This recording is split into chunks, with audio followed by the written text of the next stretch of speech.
រីស្ទឹងសែនតែមួយពុំដែលមានពីរស្ទឹងសែនប៉ារីសក៏មិនដូចដែរភូមិកងភូមិជ័យនិងភ្នំសំទុក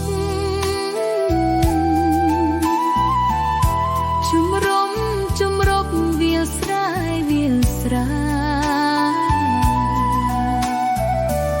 ស្ទឹងសែនហូរកាត់រាល់រដូវកាលនៃចំការស្រពឺរីឥតខ្វល់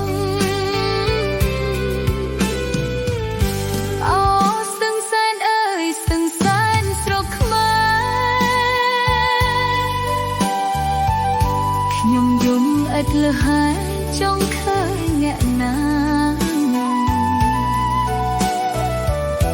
មេឃអើយកុំយប់ឆាប់ភ្លឺស្រឡាំងឲ្យខ្ញុំ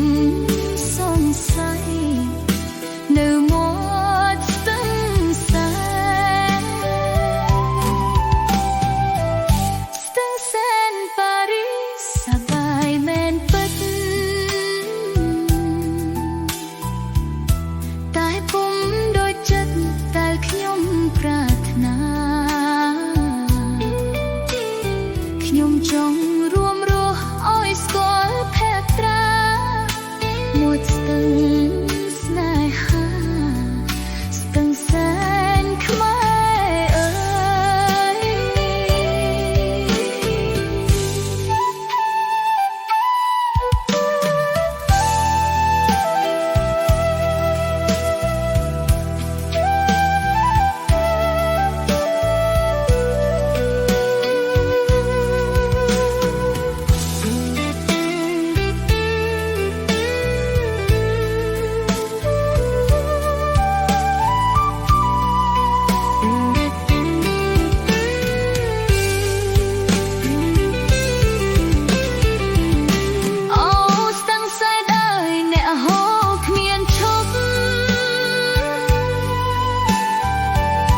ខ្ញុំយំរាល់យប់ចង់ឃើញអ្នកណា